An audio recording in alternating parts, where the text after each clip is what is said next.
What's up, everybody? It's Juicy Justine, if you know what I mean. I have my best friend over here from the Woodstock Fruit Festival, and our anarchist, a vegan, animal defender, Nik Louis. Hey, how's it going, Justine? Thanks for having me. Yeah, it was like also very unexpected him coming here. But it's a good thing. Now we could finally do our podcast. And we met at Woodstock Fruit Festival, which was awesome. He was at the campfire. He was singing his tax is theft. Tax is theft. My hit song. Yeah, I love it. Such a good song. Yeah. Anarchy and stuff. Well, I have a sty eye right now, and Nik has COVID, so but we're still here, and we're going to make this happen. And They told me I was no longer contagious. Yeah. I'm not even scared of any of the germ theory or anything like that. I believe in the terrain. But I do still have a cough, so just warning everyone. You know, all you covaphobe viewers, don't watch this video. You might catch it through the screen. Uh-oh. Yeah, well, better out than in. We got to detox.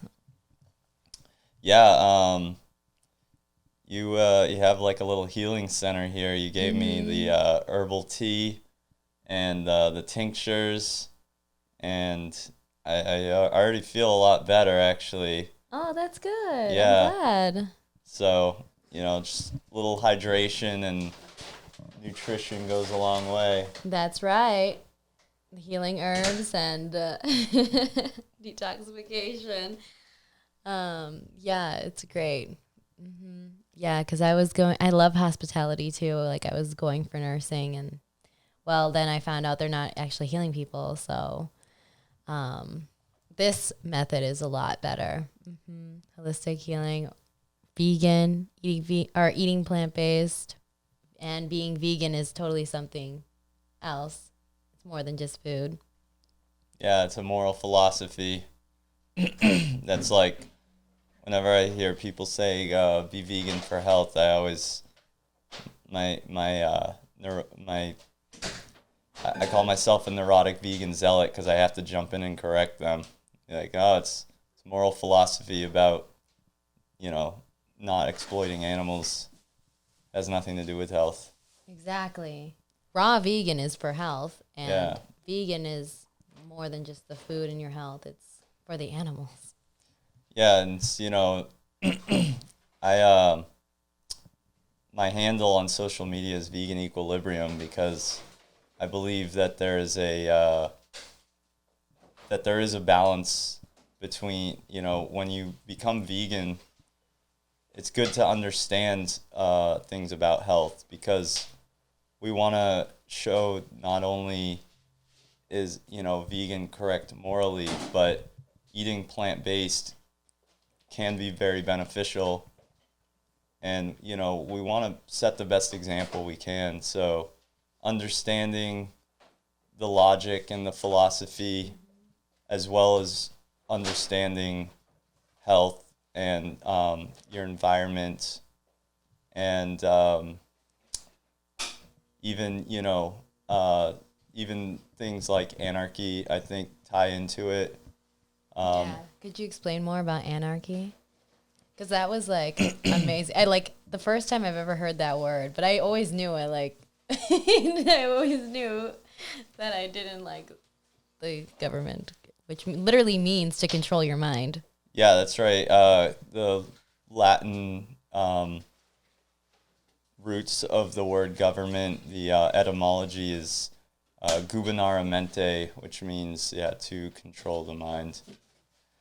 I don't think that that's like an accident. I do believe in linguistic programming. I think that there is programs like that running. I don't think that everything's a conspiracy. I think some things happen just, because that's the way humans are. So I'm not like totally tinfoil hat on everything, but just to get into more about like question everything. You know? Yeah, it is important to you know, because I mean, there are obviously some conspiracies, and to deny that, I mean, you're just denying the way hierarchy works in any organization, you know. There is such thing as compartmentalization. That's really big in the military, you know, compartmentalization. So we already know that it's used in governmental structures. There's classified information, stuff that certain people aren't privy to.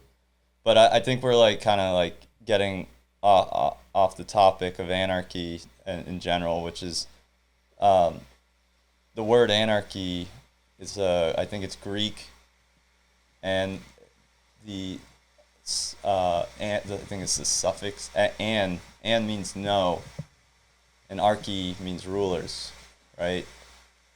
Or ruler, so it's no rulers, right? And it doesn't mean no rules. Right, because some people are like, oh my God, dude, we need to have control, or what are we gonna do? Right, it's you know, and the thing is, it's silly to expect everyone to have all the answers. It's silly to expect, you know, people to be able to come up with all the solutions in in 5 minutes. You know, we got to where we are through a very complex,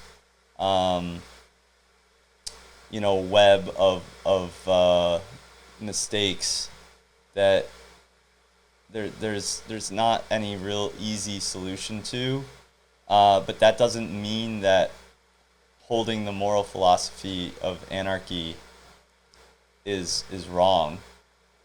You know, it just means that it's not you're not going to see it in full effect in society until the aggregate of society adopts it as their moral philosophy. Right now, you know, the religion of government is what the aggregate adheres to. So that's what we have, you know. So it's better that we espouse anarcho belief systems, anarcho philosophy, just hopefully to push society more in that direction. But, you know, I'm not super dogmatic. I think that, you know, there's we also have to have compassion for people. I don't really believe in free will. I think this is a deterministic universe, despite whatever quantum physicists might say. You know, so what makes you believe that? Well, I guess the idea that our actions are, you know, decisions are based on neuronal impulses that we have, and our neurons are formed by our past experiences. And so I think if you take that to its logical conclusion, you'd see, like, it means that there is no free will, you know. But I don't know. Obviously, it's all open for debate. Right. We could be in a Sims game right now. Right. Well, and it doesn't mean that either. It doesn't necessarily mean that, you know, maybe it is a simulation, but it doesn't necessarily mean that either. Like, there could be like a level of randomness to the universe.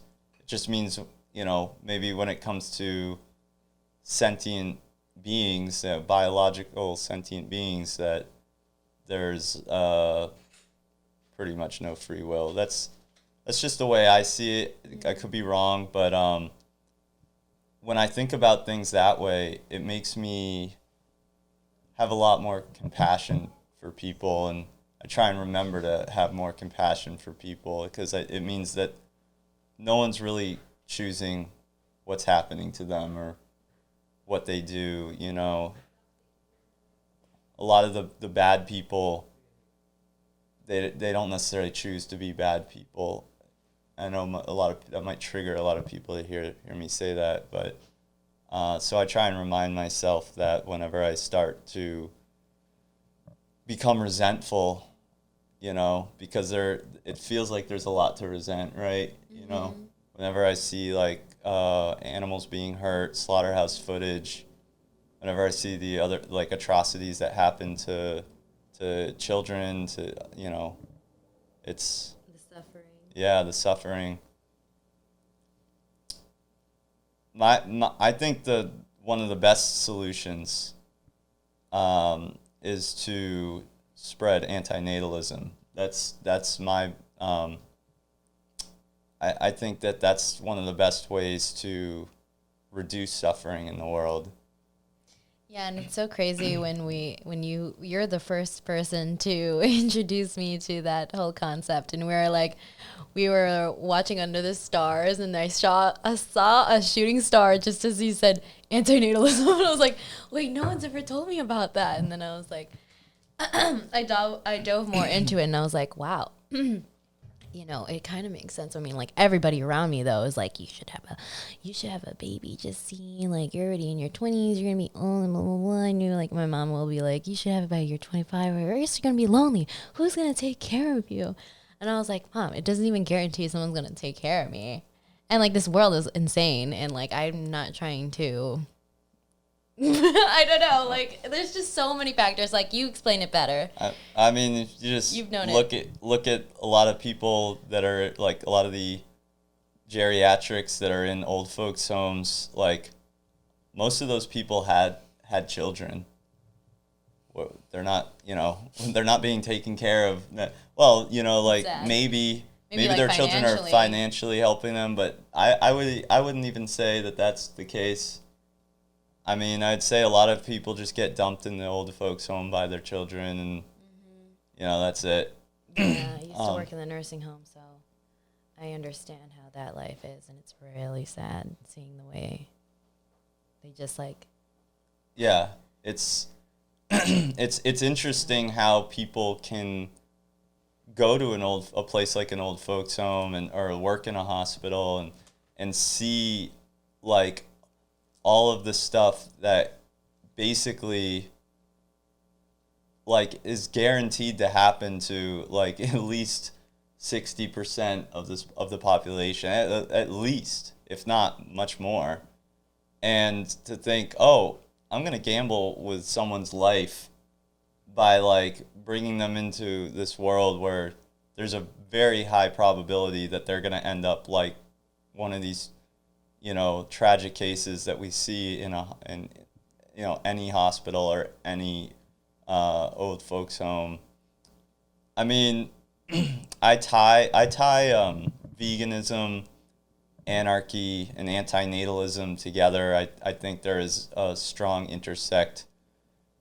Basically, because what it's about is it's about being against coercion and being against exploitation. And since no one can actually receive consent from their offspring to be born, they can't, because they can't receive consent, it would technically be unethical then to conceive them.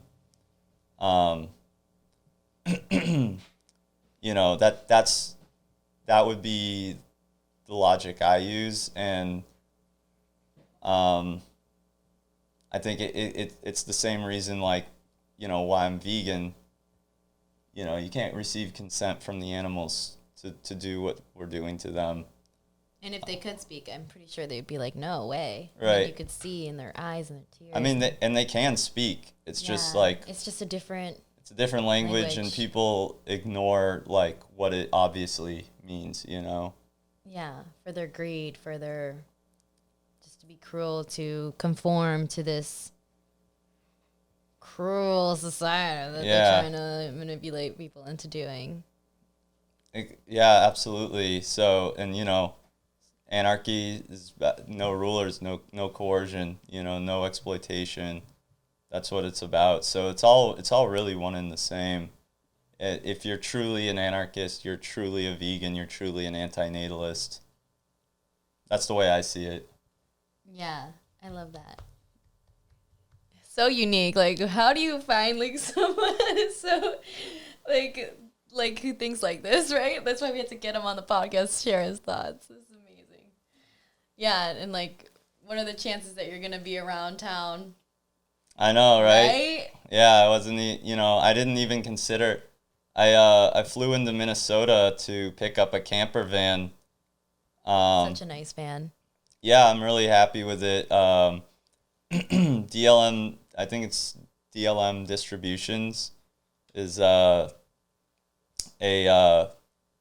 company in Lake Crystal, Minnesota. They basically they take brand new Ford Transit Connects and they build them out into little. They call it the Mini T. It's like a mini camper van, but I'm gonna be living in it. Nomadic life. Yeah, nomadic. Because I'm in school right now, and fortunately, it's actually got a built-in hotspot in the van too. So I'm gonna be like doing my schoolwork because I'm all remote classes. Because you have to have a vaccine to go into any college nowadays. Unfortunately, at least up north where I'm from. Yeah, and we won't take that either. No thanks. I'll pass. Yeah. Yeah, I mean, I'll take the new strain of COVID, and then like that will usually hold me over for, like I got COVID back in 2020, and then I did a lot of traveling. I was going into all kinds of like public restrooms and everything, and I was good for, over 2 years. So and yeah, that's how you build up your immune system with germs, and it's all about how you take care of your terrain. We got to detox that better than whatever the hell they're putting in those vacs, and it's pretty sure it's not even vegan. Like, no, it's so bad. I don't know what's in them. I mean, I heard that the ingredients might actually not have any animal products. I don't know if we don't really know if that's true or not. Really know. But Yeah. we do know that they did test on a lot of animals. In fact, I'm pretty sure they like almost extinct a whole species of monkey. I mean, that might be an exaggeration. I did see an article. Just because you read an article doesn't necessarily mean that it's all the information's true. So I'll just use that disclaimer. But I don't doubt that they tested on a lot of animals to produce these vaccines, and of course they're doing that with the boosters. It's never going to stop. It's there's too much money. People are getting incredibly filthy rich. With big pharma. And yeah, and I don't think that it's the right. I think that it's like it's giving people this false sense of security, when really we need to be changing our lifestyles. But I guess it's, we're really like, once again, it gets back to that whole aggregate of society kind of thing. Right. Exactly. Mm-hmm. Yeah, there's a lot of factors into that. Yeah, great deep topics to touch on and speak up on. So yeah, what are more of your beliefs? Love picking your brain. I mean, I think I covered the core. How long have you been vegan? I've been vegan since I think I went vegan at the end of January 2016. Right, and I was like doing a lot of research. Well, I was looking at a lot of stuff online. I wanted to be vegan. It got to a point. It kept building up to. I would talk about it and I'd say I want to be vegan someday, and it got to a point where it's just like, you know what, I have the internet, and obviously like I was seeing like a lot of posts on I'd seen stuff on Facebook, you can, vegan bodybuilding, I'd seen stuff on social media, so it just got to a point where I was just like, if I think that being vegan is the like morally or ethically correct thing to do, and I have the ability to look up how to do it and research how to do it because I have the internet, then I am morally obligated to do that. That's what Exactly. it got to for me, Good. And there's been just tons of different experiences throughout my life that also just led me there, I always, I say that actually my mother was the one that planted the first like Really? seed about like animals, animal cruelty and What stuff. did she say? So when I was a little kid, we would be at a restaurant, waiting for the food, and I'd say, "Where's the food?" And she'd say, "Well, they have to kill the cow, Nick, or they have to kill the chicken, or what." And for like a few seconds after she would say that, I would actually like be there in my mind visualizing what it would be like to be the animal going through slaughter. And it would just get so intense for me that I would just repress it, I just like, I couldn't, I'd have to like try and shake it out of my mind, Yeah, until you like. And wait, is your mom now like My mom is completely plant-based. Yay!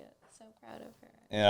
Unless she like, accidentally eats something, or unless, I don't know, maybe if someone puts something in front of her by accident, and then she finds out, she's kind of like, I don't know, she might just be like, okay, whatever. Yeah, that's but she doesn't like go out of her way to eat animal products. She's not super strict about it, I would say, though. Like she's not an activist, We're activists. Right. Yeah. We influence the change. We are the way showers. And it's for a good purpose, of course. Yeah, I mean, there has to be some people out there in society, making some noise, right? Right. Because even if a lot of people aren't going to listen, there always are a few that do, right? Yeah. And it only takes one to change the world. A domino effect. Yeah, I mean, Butterfly I try not to. I have a hard time being like super optimistic about things. Just because. Yeah, I mean, you could see the reality of it too, which I like. Yeah, like I try not to like be too deluded. Like, I think it's good to speak up, but at the same time, also be realistic about like the limitations of our activism. I think that pressure campaigns are certainly one of the best forms of activism, and we just had like a really big step forward for animal rights. Sopranos.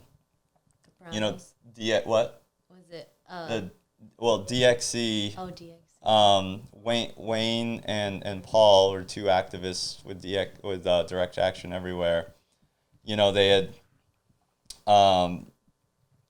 broken into a factory farm in Utah, and like I think it was a few years ago, and they rescued a pig, a baby pig who was like sick or injured, and then they caught a federal case for it. Oh, I think I saw about that. Yeah, so they just had their trial and they won. Yeah, they're not guilty. Right, and the thing is they were I think they were facing up to like 30 years. I know, insane, right? That's and the fact that our like supposedly people's tax dollars, their extortion dollars are like going to pay like like a federal investigation for that. But anyway, like I think Wayne was pretty clear to the jury about, look, I don't want I don't want to get off on some technicality. I don't want you to say that I'm not guilty because any of the government officials failed to do their job correctly, or there was missing evidence or something. I want you to find me not guilty because you truly believe that we did the right thing and that you have compassion for these animals, right? And that's, I love that. yeah, they were found not guilty. And so that creates case law, and it sets a precedent, for the right to rescue. So now in the future, if activists, decide to go into some of those places and rescue animals, if they get arrested or they come up on charges and they go to court. Oh my God, it's so crazy. You get arrested for saving lives, right? Well, they go to court now. They have case law on their side, Good. So, yeah, that's rightfully so. Right. Yeah, I guess they try to say, "Oh, it's like on my property." Yeah, right. It's like no sentient being should be anyone's property. Mm-hmm. Exactly. Yeah. It's like saying if we were somebody's property. No way. We're our own beings. Yeah, I always just like to ask, what is the morally substantial difference between the human and the non-human that makes people think it's okay to do something to one but not the other, Yeah, exactly. Because a lot of the time they'll name some arbitrary trait or whatever, and then if you trait equalize that to the human, they'll say, oh well, no, it wouldn't be okay to do just if that was the human, but if you trait equalize, and they'll say, no, it's it. So they contradict themselves, It creates like a logical most people have logical contradictions when it comes to that sort of thing, and they sure do. Unless they decide to like bite the bullet on some ridiculously sociopathic position. But most of the time when they do that, they're just being dishonest so that they can like win the argument, or like, or just be like a contrarian, or controversial, or in your face oppositional, Right. Most people have a good heart and they wouldn't kill an animal with their bare hands, not even their cat. I feel like if you have a cat or a dog and you're like taking care of them, it's like in your heart you're vegan. Like you wouldn't eat them for like a 10-minute meal. You love them, you care for them, you want to take care of them. It's just not in our nature. We're like more protectors, and we're not a predator. Like, oh my gosh. I mean, I don't, us as a species. I'm open to the idea that we might be, but it doesn't mean that even if we are, like, doesn't make it like ethical or moral, Right. I don't know what I would say that we're certainly frugivorous, we're best adapted for like hunting for fruit. Yeah, more than anything fruit else. hunters. Yeah. But picking greens, herbs, eating it raw, that's wild. right. We're the only species that will cook our food. So We also are the only species that uses a cell phone. Actually, I don't know. I'm sure like chimps have caught on to the cell phone craze now. Like, I'm sure they got chimps using cell phones, but that's true. Oh gosh. But yeah. What is a call to action? A call to action? Mm-hmm. After hearing this, for the viewers watching, listening. I mean, I would say that like it never hurts to get out in your community and start doing stuff for other people. I think mutual aid, actually, but earlier I said like pressure campaigns are I'd say like pressure campaigns are really effective for what they're targeting, but just for helping out in society overall, mutual aid is definitely the number one most beneficial um, form of activism and volunteering and action, you know. Mutual aid.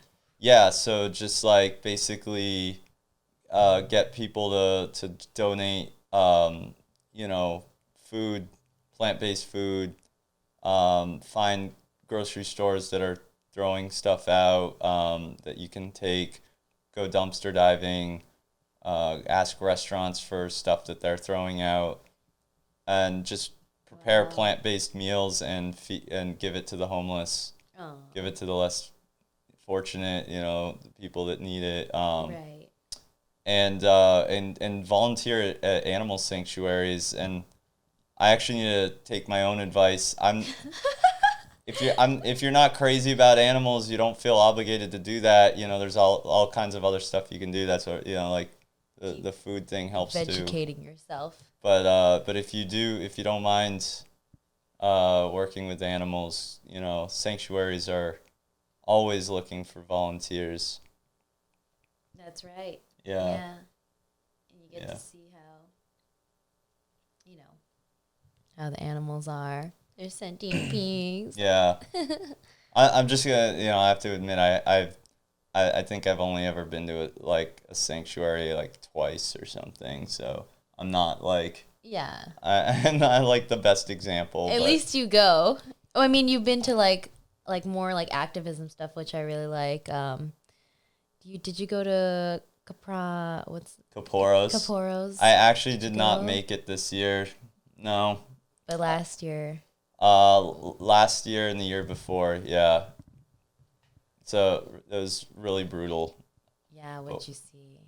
It's a Jewish tradition, right? Well, Tradition it's actually a very small sect of the Jewish population that does it, and they're very religious, like super. Well, obviously Judaism is religion, but they're like a super orthodox, like Hasidic community that they believe that they can put their sins into chickens, and then by doing like this ritual, waving the chicken around over their head, like kicking the chickens, and then they think when they kill the chicken by slitting the chicken's throat, you know, that somehow their sins are like absolved for the year or something. And really, like it's actually something that they can do with a bag of money.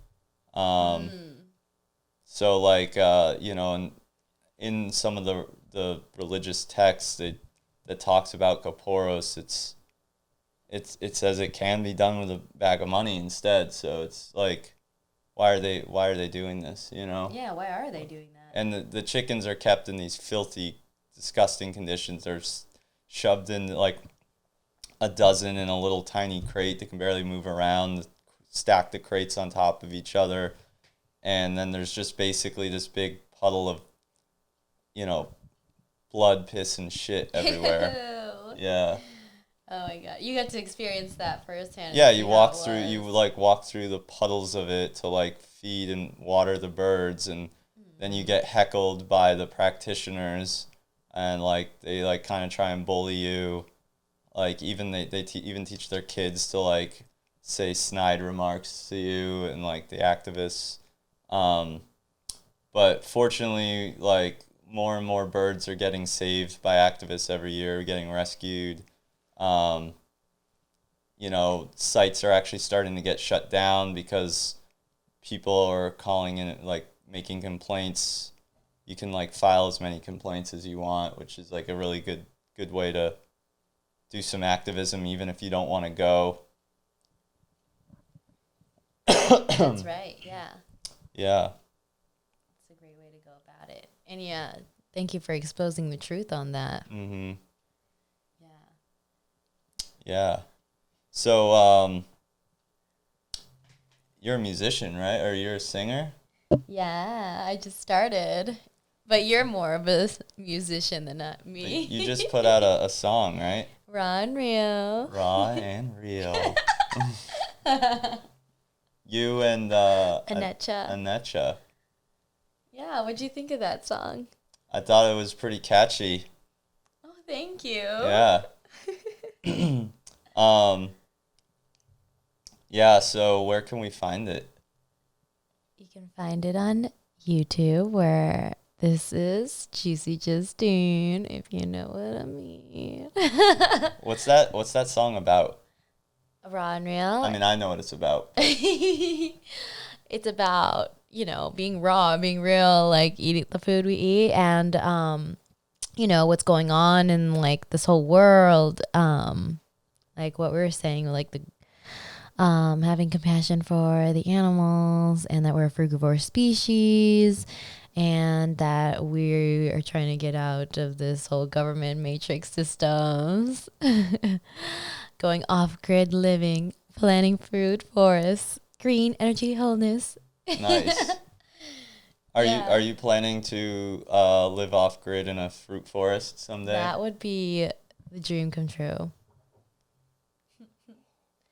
And then like have like a holistic healing center, and like and like have a animal sanctuary would be nice. Mm-hmm. Build the new earth instead of the new world order. Right. Tell me about your songs. You have a lot more songs than me, and they're really good. I really like it. Yeah, I mean, they've got good context to it. I think you really liked my Taxes Theft song.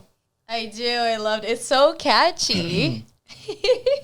And it was such a great music video, too. Yeah, my friend Victor made the music video. And I just got that song remastered because it's going to be out on an EP that I'm releasing probably next week. Wow. Tell us more. Where can we find that? Yeah, so I had a group, musical group. Actually, I think it's called a band.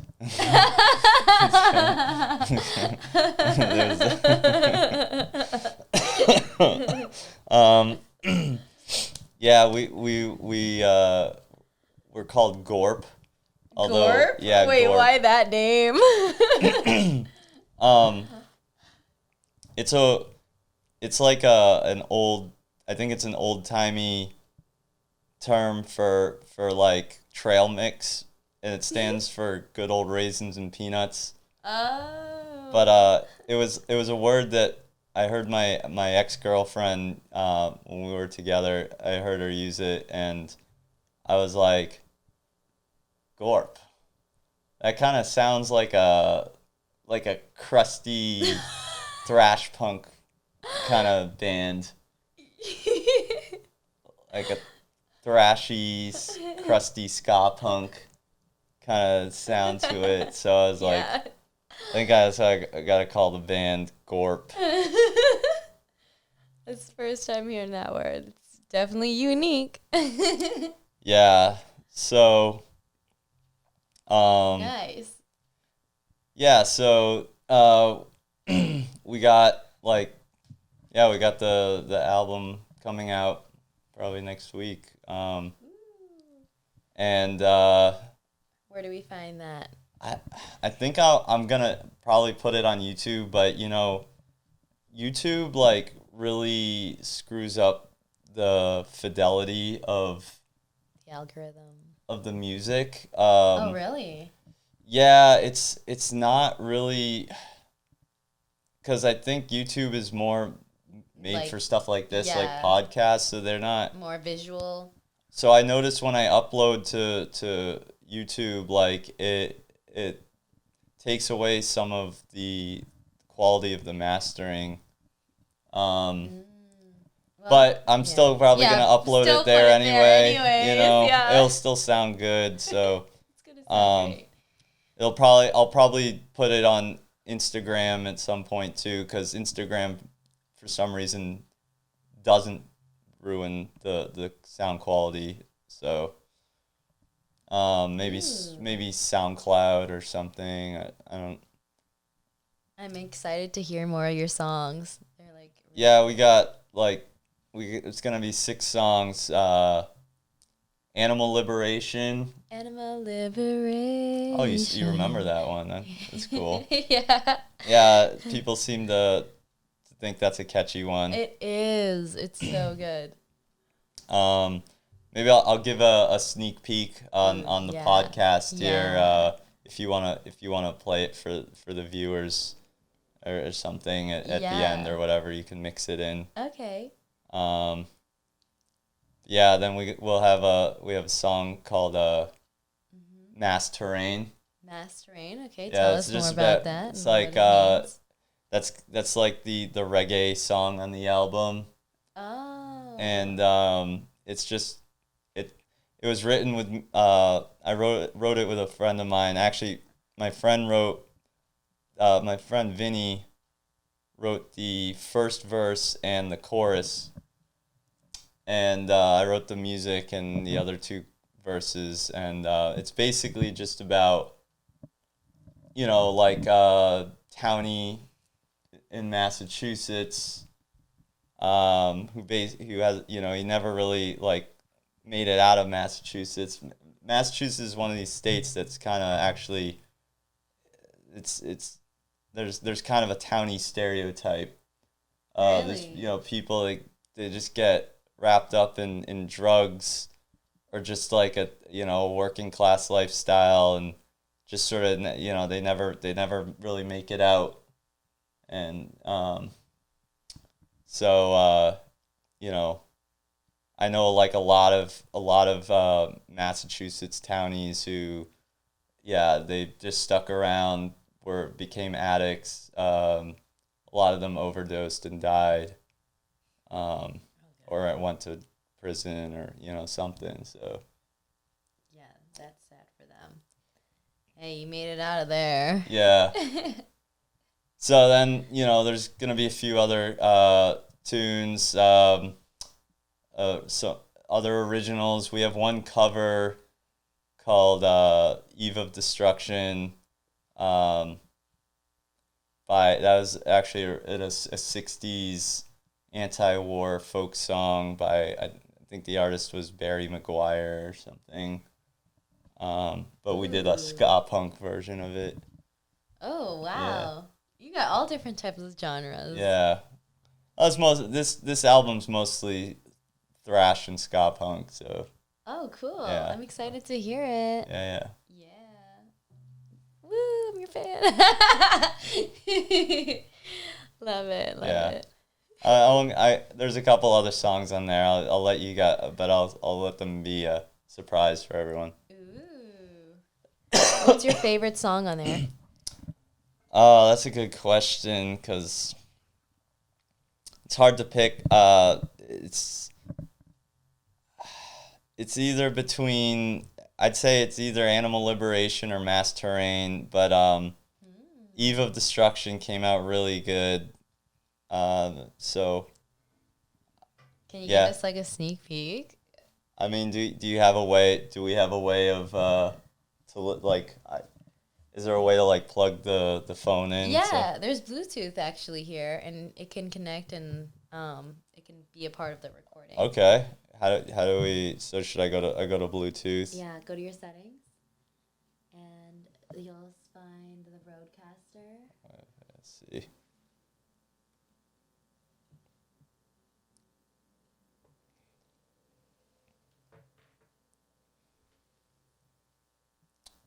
Is there any of these? No. Here, maybe I need to. Sony XBR. No,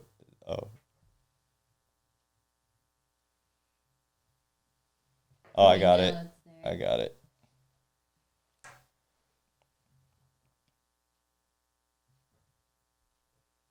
Ooh. Okay, so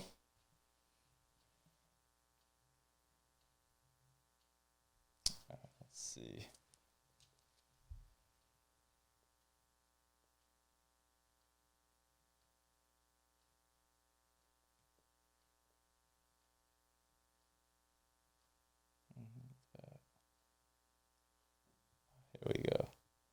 What would you like to hear? Your favorite song? All right, we'll just let's give them Animal Liberation. Okay, yeah. Okay. I love that song.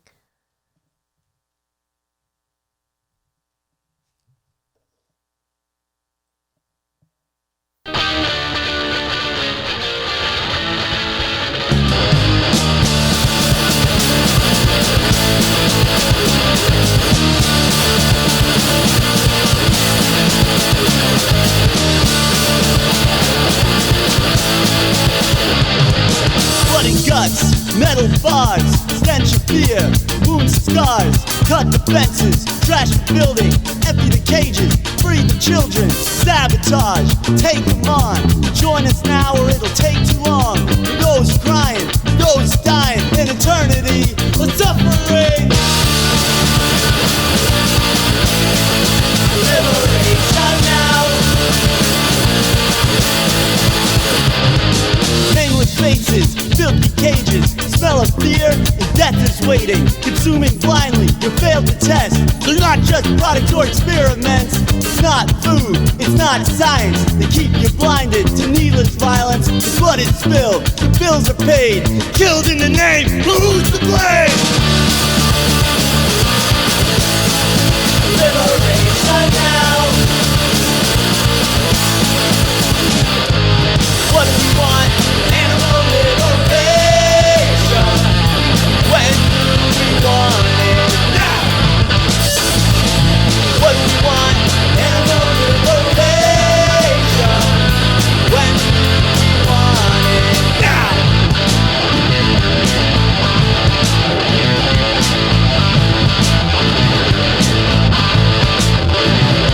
Food system, prison system, grocery cart full of victims, murder factory or slaughterhouse.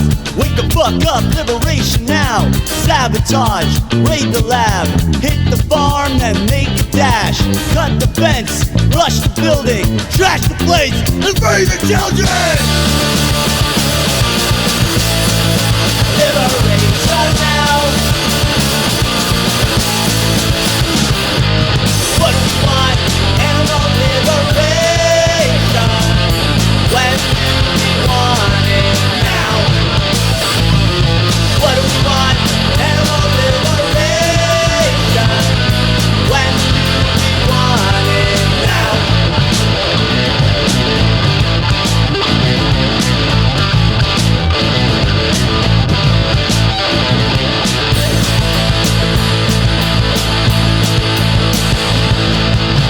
Extorted by the pirates, government and slavery. Never trust a politician. All of them are shady, practice NAP and self-defense. Start an anarcho-resistance with your friends. What do you want? Animal liberation. When do you want it now? What do you want? Animal liberation.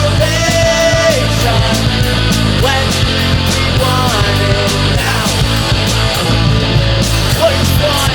Animal liberation. When do we want it now? Animal liberation. When do we want it now? Now!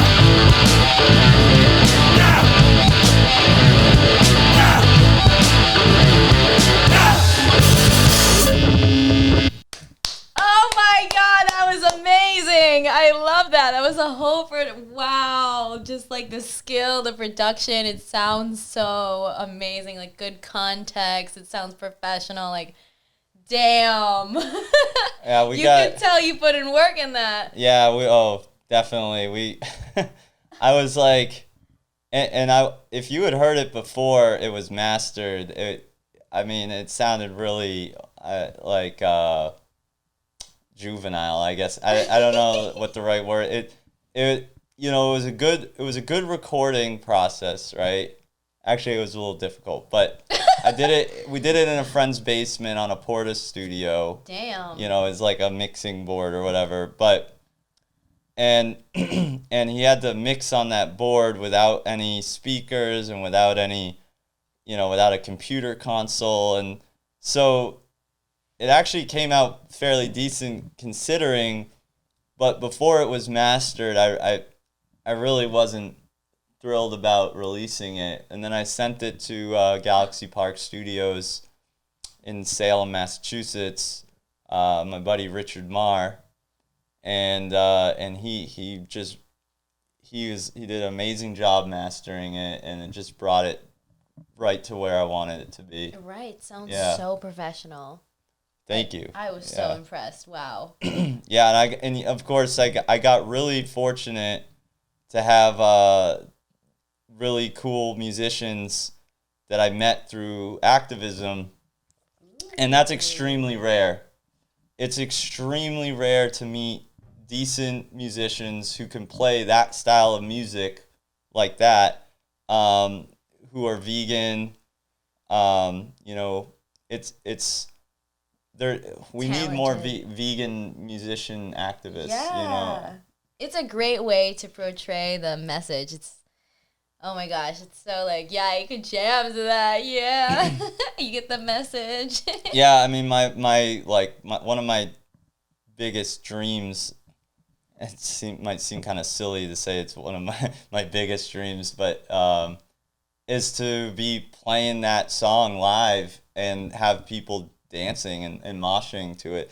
I think one of my favorite things in life, one of the things that brings me the most joy in life, is to make people dance. Yeah. To get people to dance, you know? Yeah, I could dance to that. I love that. And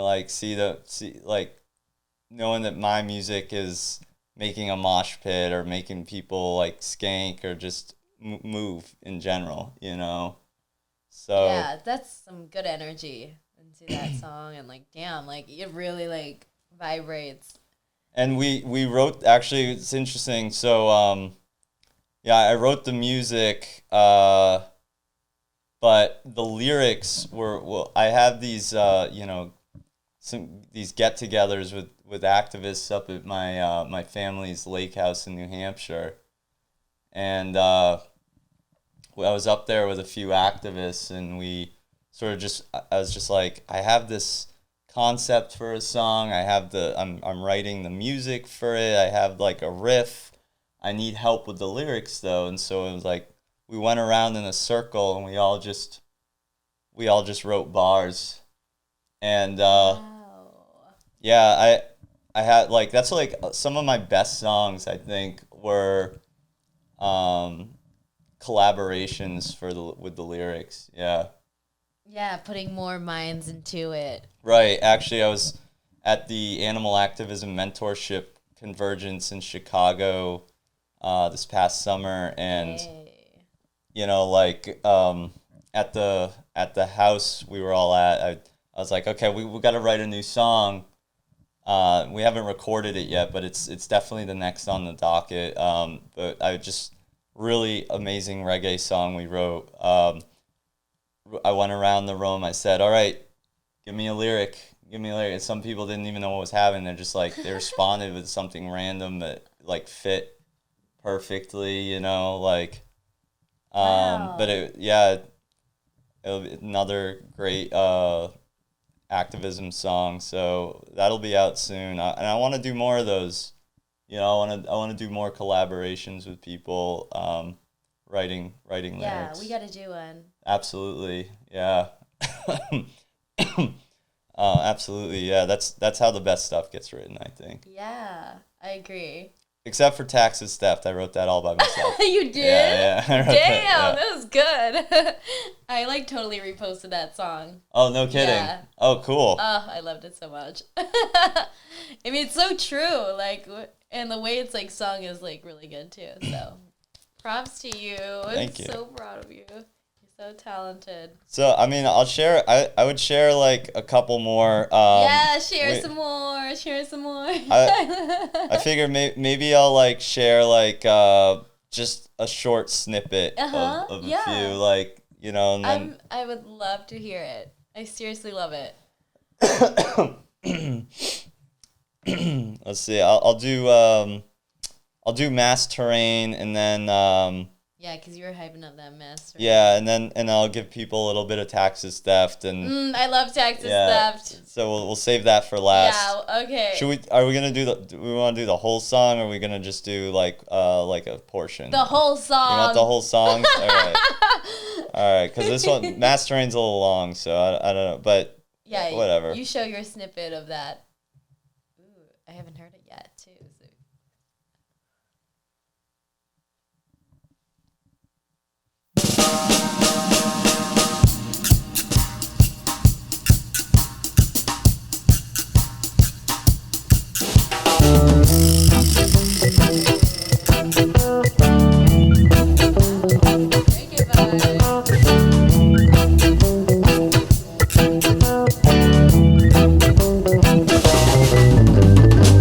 I've never been to San Antonio. I got drunk and I didn't go. I've never been to Las Vegas because my friends said let's take this. I've never seen the 5 Lakes because I had the fucking shakes. Never been out of the masquerade because of massive amounts of cocaine. I've never been to the Caribbean. I got high once and I thought I'd gone. Jamaica is the place to be if you like the sticky green. But I'm not there, I'm in Revere, a bloody face under the pier. Never been out of the masquerade because of massive amounts of cocaine. Can't seem to leave Boston every time I get lost in the fog on the cold, and I need a landing gear that's open. Pass me the Clonopin. Pass me the. Pass me the. Pass me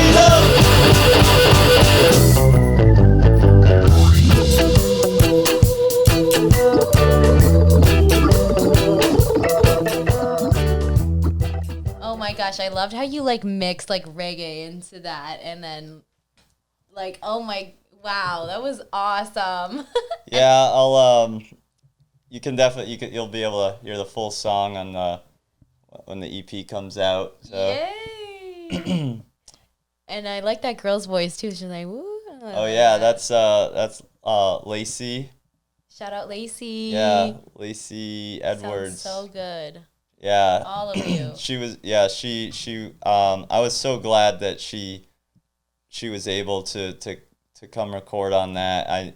It's like just it's one of those little extra nuances that just makes it perfect, right? You know, Yeah. like having the female backup vocalist for the reggae song is just, it's great, you know? It ties it in together so nicely. Yeah. Super smooth. Yeah, so there's a few other songs, but I'm gonna let the people wait to hear those, but we'll give them. Well, I'll save Taxes Theft for the closeout of this podcast. So, if there's anything else you wanted to go over or ask. What are your plans for the future? Oh, future. What do you have in mind? What's up next for you? I'm working on school. I don't really know what I'm in school for. Just to do it. Yeah, I mean, I have some grandiose ideas about what I might do, but I struggle with like getting an associate's degree, so I'm not like trying to act like I'm gonna, I don't know. Yeah, I mean, do anything that I'm not gonna do. I'd yeah, like I to dropped believe. out. Oh yeah, like, you know, it's taken me 12 years to get an associate's degree, so like, supposed to only take 2, but I think I just dated myself, you know. Yeah. I mean, it's just a piece of paper at the end of the day that they have to pay for. Yeah. But you know, it's for some reason I have like my ego is tied up in it a little bit, you know. Just because like I mean, you are smart. my family, you know, everyone in my family is like very educated. They're all professionals, you know. I'm the only one who hasn't made it there yet. So I don't know why, like, you know, You made it in other ways, just not their, the standard of. this is where the morose side of my personality comes out. I completely disagree, but I don't know where other than like maybe writing some fun songs, like I think highly of you. I have thank you.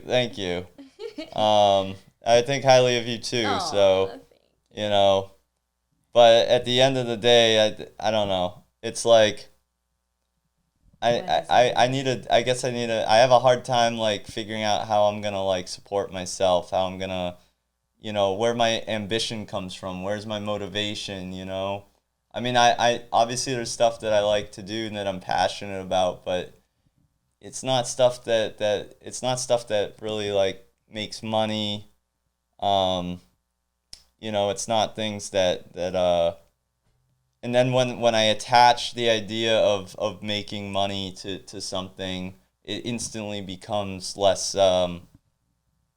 less appealing to me, and unless like you just want to give to like, I just feel like I hate marketing myself, you know, like it feels like capitalist. yeah, it feels gross for some reason. I don't know.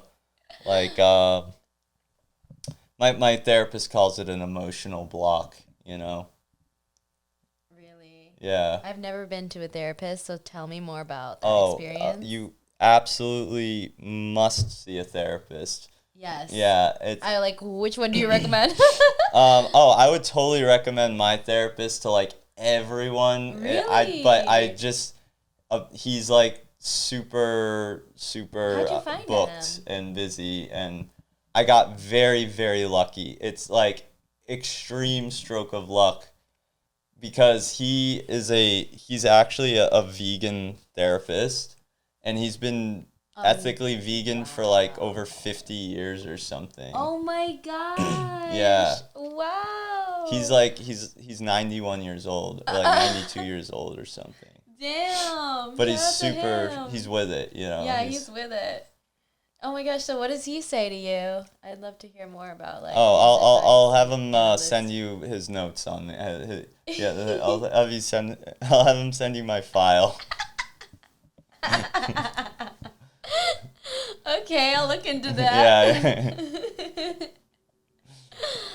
Man, if I could see him too, let me know. You got any openings? I won't blame you if you start reading and then decide to put it down. Oh my god. I'm gonna read all of it. I'd love to see. I'd love to know. Yeah, it's no, I mean, you know, real talk. I struggle a lot with mental health. I mean, I would say I'm mentally ill, you know, and I require a lot of support from my family, my friends. I feel a lot of guilt and shame for that too. I feel like that I'm a burden, you know. No, you're not. Yeah, it's how it is. So, I think a lot of people can relate to you though. So I'm really glad that you're telling how it is, because like not everything is rainbows and butterflies. Right. Yeah. I mean, you know, I see. I'm having like obviously I'm having a good time here. This is probably the calmest and happiest I've felt in like at least like a couple months. So I do, like, I feel great in this atmosphere. So thanks for having me here. But yeah, like, I struggle a lot with mental health stuff. I'm I'm contemplating like going on medication and stuff like that. But I'm experimenting with I promised a friend of mine I would try microdosing first with psilocybin, and like supposedly that has a lot of benefits for depression and anxiety. So Yeah, I definitely think so. yeah, I definitely think it's better than the big harm of drugs. Yeah, it's a lot more like it's and you don't get addicted to it either. right. Mm. It just shows you a new perspective. No, I don't want to like be super dogmatic about I don't like being too black and white. Obviously, I know that Right. pharma's got negative. There's a lot of They negativity can help around you that. fix a broken bone for but sure. but also I think I have Like met that. people where SSRIs have been very beneficial for them.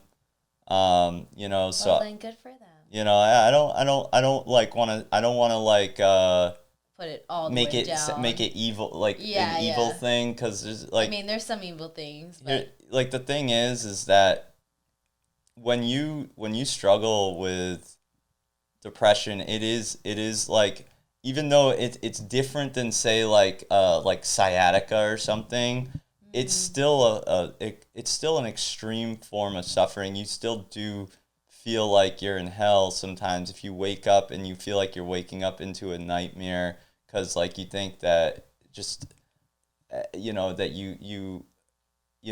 nothing in your life has gone right, that you should have done it, like so many things differently. You think about all your past mistakes, everything, like all your regrets. You feel like you can never repair it. This is like a thing that many people live with. And when you get the anxiety, especially the generalized anxiety, and you can't breathe, and you're living in, like, you're terrified every second of the day, you tap out. You're like you're willing to do anything to get out of that state of mind, whether it's if it's taking medication or whatever, anything. to get out of the mental prison, it feels like. It really is. So like, You have the keys. it's hard. It's hard to, some people, I hear some people say stuff like, oh, like that's a choice. You're choosing to feel that. It's like, it's not that simple. I really resent when people It's an emotion. are Energy that in myopic. motion. Yeah. It's like, I don't like, maybe that's because I believe in determinism. But like, I don't think it's as simple as I'm just gonna choose to be happy today. Like, I think you have to have a certain set of life circumstances that have led you to a mindset that allows you to be able to cultivate those skills. I think it's possible for some people, but some people, Everybody's different. they don't have it. Yeah. So, I don't want to make but discourage anyone. I think if you want that, you could get it. It's just been a struggle for me, and I know other people. So, Well, yeah. I'm glad you're keeping on. Thank you.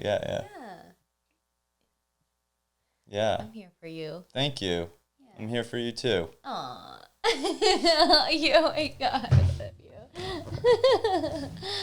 Oh my gosh, you're an awesome pretty friend. Okay, yeah, maybe we should show your Last song? Mm-hmm. Okay. We'll close it out. Yeah, the song that we met on. Well, I was listening to him at the campfire, like, damn, that was good. But hey, I don't want you to forget. Definitely, I think everyone would benefit from therapy. Oh, So, yeah. if you have insurance, They'll cover it? go to Psychology Today, and you can find therapists that will take your insurance, or you can call your insurance company and ask them to email you a list of therapists that will take your insurance. And sometimes you need to shop around a little bit. Obviously, it's, you know, you got to find the right fit, you know, but it can only help. Vegan therapist. It can only help, you know, and they do exist. Yay. But, you know, you'd be surprised even if the therapist isn't vegan. That was my thing for a long time. I was like, I can't work with someone who isn't vegan, because I'm like, if they're mentally ill, how are they gonna help me? You know, like, right. But, you know, like, actually, I've been working with a relationship life coach. He like specializes in helping people manage relationships. Oh, that's nice. And, you know, I mean, he knows that I'm vegan. I've never asked him if he's vegan. I doubt he's vegan. I don't want to know if he's not vegan, pretty much, because, you know what? In all other regards, he is incredible. And he is so helpful. And I feel so much better after a session with him, you know.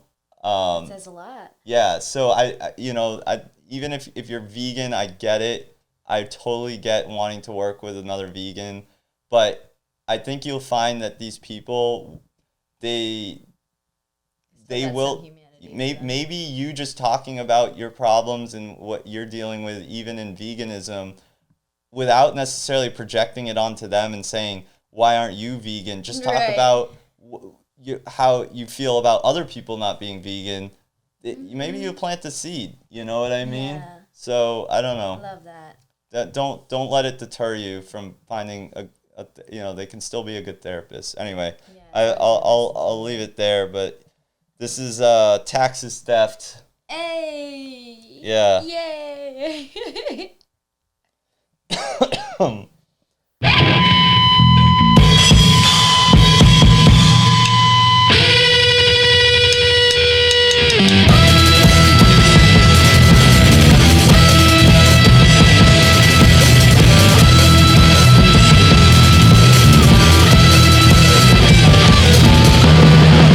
They'll take from you whatever they can get. You're born a slave forever, we're gonna pay off the federal debt. Half the money goes to terrorize and take it over foreign lands. The rest keep it society and they come say panic hand. Nothing short of death and taxes, they just need to get their asses. They pay out before your masters, cause they own you and you're every lad. Say! Taxes theft! The government's NBA took my baby away, locked her up indefinitely without due process or attorney. Now she's rotting in a self-adopted reggae evil beat. The only chick getting out alive, she can get that 2 plus 2 equals 5.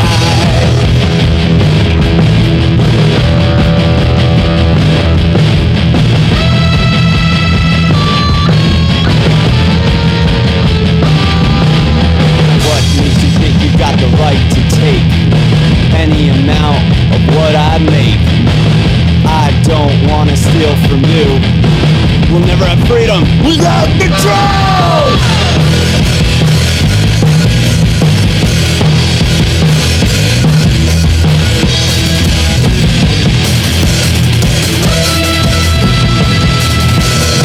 Slaughterhouses, factory farms, and take on subsidies. They steal your cash and feed you shit that manifests disease. Billions murdered every year for human greed and taste. They're rolling along each other's carnage leaves the earth to waste. Taxes, theft, and paper rape with death on a plate. It keeps you sick and keeps you down to pump it up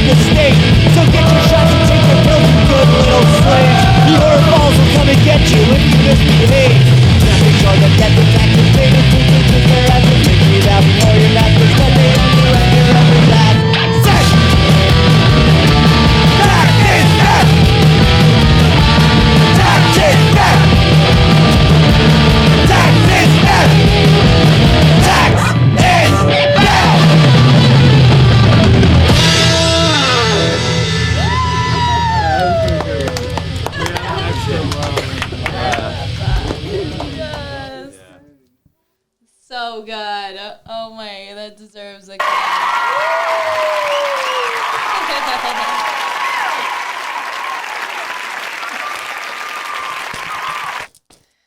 What a great song to end off with. Such a good message too. Yep. Love the passion and the emotion that you give into your songs too. Like I feel that. Like I'm in that. Like I'm with it. Yeah, no, it's something. I'm riding that wave. It's like, I mean, I hate sitting down to do taxes, and right? especially Who the fuck, bro? especially when like I think about how like what they're used for, you know. And don't get me wrong, I think like some of them could probably be used for some good stuff, but the majority of it is used for something evil. And if you don't, if you're being coerced into doing it, if you're doing it under duress, that's theft, you know. Yeah. If they think they have the authority to take what you make. Yeah, I mean, and it's just like what gives them more right than any other human to, you know, to do that. Like I couldn't go to someone, you know, knock on someone's door and say give me this percentage of your paycheck or else. Yeah, they threaten you. And people are like, "Oh, that's not how it works. It's oversimplification." I'm like, "Okay, well, what if me and one other person did it? Would it then be okay and moral? Like, what if me and 3 other people or 5 other? How many people does it take before it becomes moral to coerce someone, you know, into giving up, you know, the product of their labor?" Yeah, the fruits of your labor. Yeah. Yeah. Yeah, there's no amount of people that can just take what you make. Like it's ridiculous. Yeah. And then but that's not to say I'm right. I'm if not you live in reverse, it's evil. That's for sure. Oh, interesting. Right. And it's literally spelled like in your face. Right. Yeah. I mean, life it can be evil for sure. There's good and there's bad. There is. I just you know, I do want to be honest though. I am kind of a fake anarchist. Oh really? Yeah. How are you a fake anarchist? I mean, you know, like I live off the system, you know. I mean, yeah, we are. I live off the system. You know, I'm definitely a hypocrite for sure. So, you know, I don't want to act like, you know, I'm some, you know, tough guy standing up against the system all the time. I mean, I'm a flawed, failing human like many, you know, and I use the mass health, the socialized health care. You know, I might get on disability, so you know, I don't like judge people negatively that do that. Like I said, sometimes sometimes you tap out. You know. Yeah. It's tough. It's a tough world to be in. So. Can be. Yeah, but I highly respect those who stand against the system and are willing to become political prisoners. I can't do it right now, you know. What do you mean you can't do it right now? I mean, could, like, you're about it, though, right? of course. You know, it's hard because I'm not, you know, there's people like, there's like, you know, this dude, Paul Enslaved. Never heard of him. Oh, you tell should me more. definitely check him out. He's very interesting. Super informed about you know, common law and you know, being a sovereign citizen, and he has this really popular viral video now on YouTube where he drives without license plates, without tags on his car, and he talks his way out of a traffic stop, you know, using you know, all the common law stuff. And the thing is, I don't think that's not gonna work every time. I think he got lucky. He's very articulate. He speaks very well when he talks to police. He knows his laws. Right, but he also has been arrested a number of times for this kind of stuff. Really? Yeah, and it's like, and you have to know, you know, I don't know, maybe I think he represents himself in court, maybe, or you know, how many people have the time and the patience to become political prisoners, you know? That's a good question. Yeah. And if we don't know our rights, then we don't have rights. I mean, it's like, you know, you have to choose your slavery. You're either going to be a slave as a political prisoner, or a slave, you know, putting up with, you know,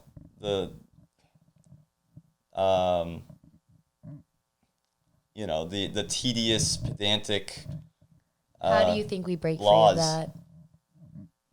What's the solution to that? Like I said, the aggregate of society has to change its mind about everything. That's right. And well, it starts with us first, and then yeah. I mean, a lot of people will, you know, become martyrs. You know, there will be people that will want to be martyrs for that stuff. It's not going to be me. What's martyrs mean? A martyr is someone who sacrifices themselves for a cause. Oh, wow. Like Jesus was a martyr. Yes, like something very noble. Yeah. But that's a heavy cross to bear, you know? Yeah. So you do what you can. We do our best. Okay. I mean, it would be great. It'll work when we all start doing it. I guess a lot more people have to start, but you know. That's right. I'd say anti-natalism outreach is a better way to go. You might reach more people. You'd be surprised. Really? Yeah. What are some objections that you've heard to like anti-natalism? Like, do you think it's like the depopulation? Do you think it's also part of that agenda, or what do you think?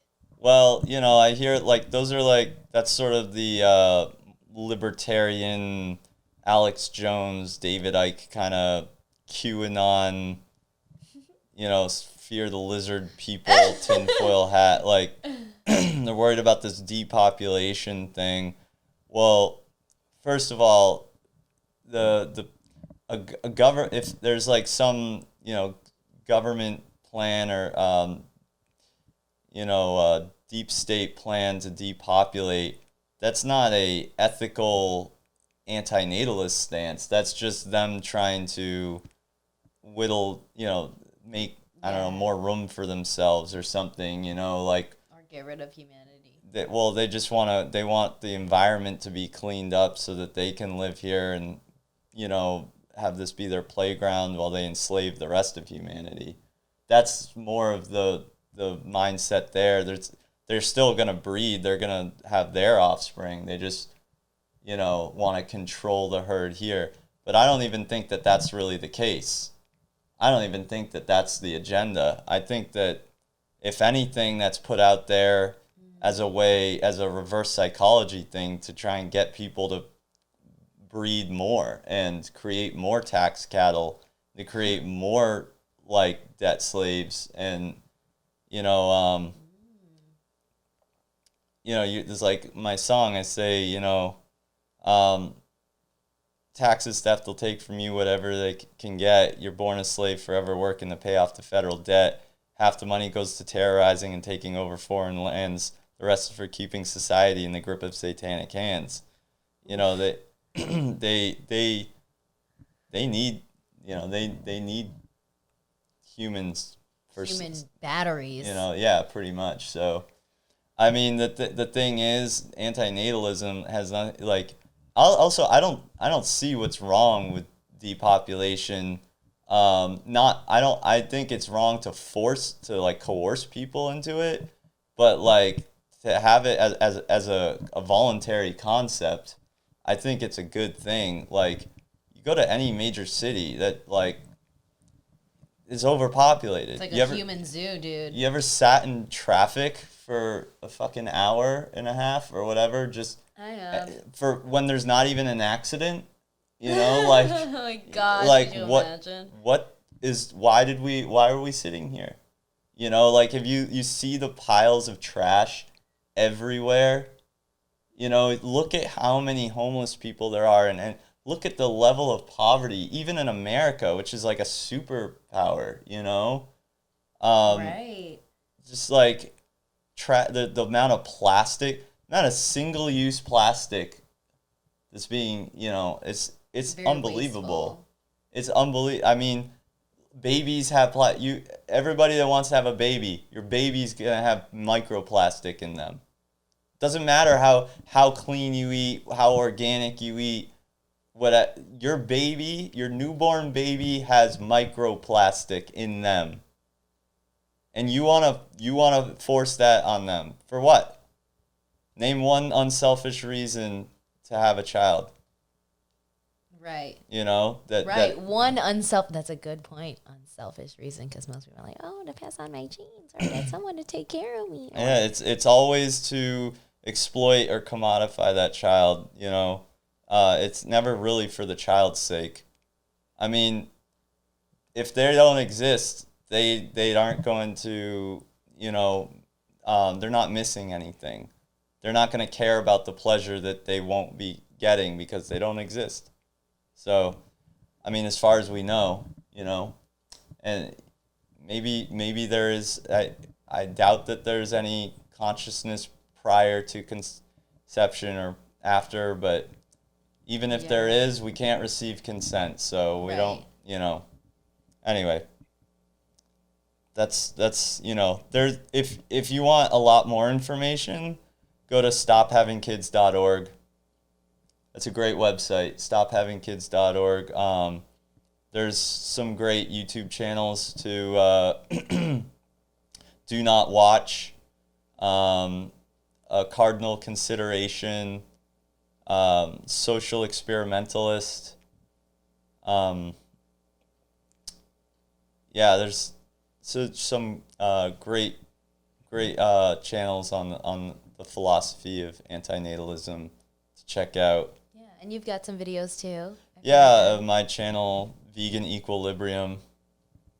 Yeah. Yeah. I've heard some points you've made, and I'm like, wow, that actually is pretty on point. It makes me think a lot more. Great job at finding that. I mean, it's true, everything that you were saying. I mean, it's like how you look at it, what the reality of it is. I don't know. It's just like, yeah, I'm not going to have kids. I'm sorry my mom's going to be pissed. You can still have a family. You can adopt. Right. That's very noble. Yeah, you're right. There's so many kids. So many kids that would love to have, you know, a parent, you know? Yeah. Right. Yeah. You know? What's wrong? They're you know, they're 99.9% the same DNA. We're all the same. 99.9% the same friggin' DNA, you know? Yeah. We're all really one race, you know? You believe in unity, peace and love, taking care of each other. We should all be a family. Like, yeah, why are those kids not your family? Oh, because they look different, blah, blah, blah. But you're right. We all bleed red. We're all like one and the same. Right. When people have sex with each other, they're basically having sex with their cousin. Essentially. They're having sex with themselves. Like with themselves. You're fucking yourself. You know, it's like, I love the point about how, you know, also, I hear this, that people say shit about how, like, they think anti-natalism is part of some eugenics agenda or something. You know that every person that purposefully breeds is a eugenicist? Because they're deciding what genes get passed on and what they think is worth, like, passing on, and they're being somewhat picky about who they decide to breed with. They're basically saying, oh, this person is worthy of procreating with, not these other people. You know, not to say maybe they wouldn't try. they might have a group of different people that they think are worthy, but there's still a whole group out there that they would not touch. The non-vegans. Yeah, right. You know, like, it's kind of like that, there's a Seinfeld episode, Seinfeld's like, what did he say, like, 90-something% of the entire population is undateable. That's successful.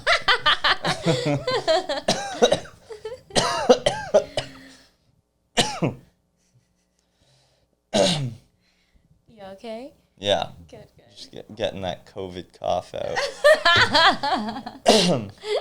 Let it all out. Yeah. Yeah, let me just breathe it in. They said, you know, I tested positive, like, I think over 2 weeks ago. They said, like, after 10 days, It's not that bad, right? You're no longer contagious. Yeah, it's not as bad as they made it out to be. Of like, well, it depends who you are. If right, your terrain depends. is garbage, right? Then yeah. Although I have to say, like, you know, I gave it to my parents, and they're older. You know, they're in their 70s, late 70s.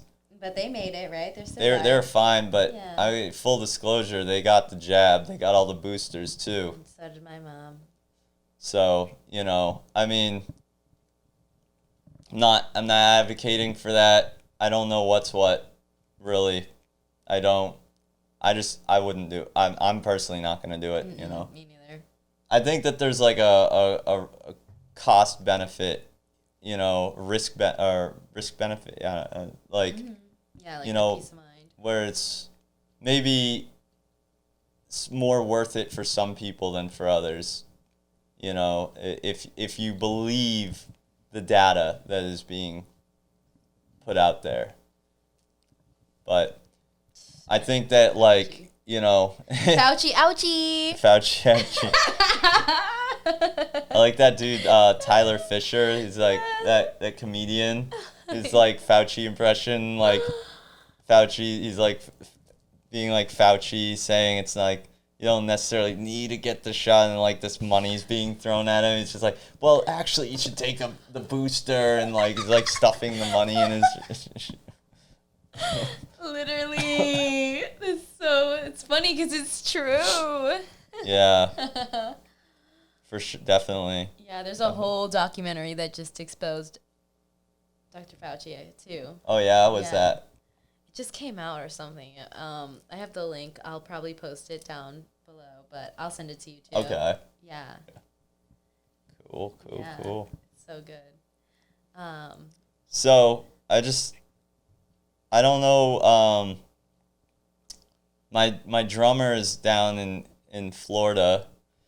Hey. And my bassist is in Massachusetts. So I don't know. I don't know if you know how I'm ever gonna get this band back together. It's like virtually. But if anybody plays the drums, I could definitely get my bass. I know I could get my bassist involved for sure, but I don't know about Victor. Victor, you gotta let me know. But Victor. Otherwise, looking for drummers. Oh yeah, and I bet there's a lot of good drummers out there. Vegan drummers? Ooh, he's a vegan drummer. Okay. Yeah, it's hard to find. Ooh, that's right. Damn, that's awesome though. Wow, one of a kind. Good stuff. Yes. I'll be a part of your vegan band. All right. Yeah, we definitely the vocals for sure. Yeah. That'd be awesome.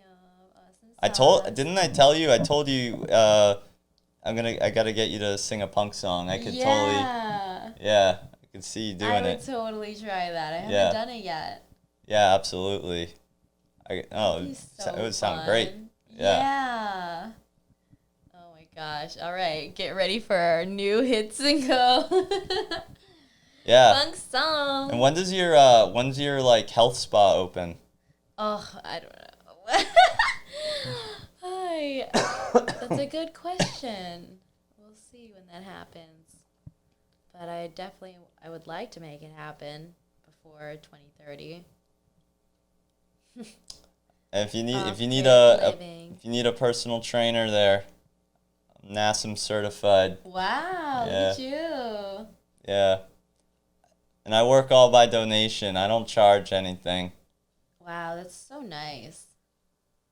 Yeah, So- I think I remember you telling me that. I know I said I hate marketing myself, but I figured this is like you should. we're at like an hour and 35 minutes in. I don't think anybody's gonna make it this far anyway. So If they are, then damn, they're real ones. yeah, I'm expecting you to probably chop this up a bit. Actually, Yeah.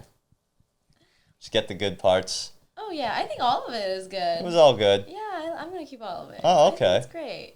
Yeah, I love what you had to say. I think it's all Thanks. important. Your voice matters. Thank you. Yeah, you're welcome. Yeah, thanks so much for having me on. Yeah, thanks for coming by. See ya. See ya. Peace, love, and hugs.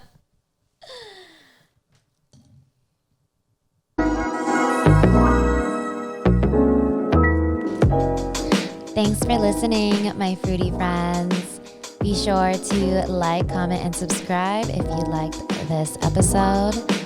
And thanks for having an open heart and mind listening to this. Be sure to stay juicy. Oh yeah, baby. It's Juicy Justine sending you peace, love, and many hugs.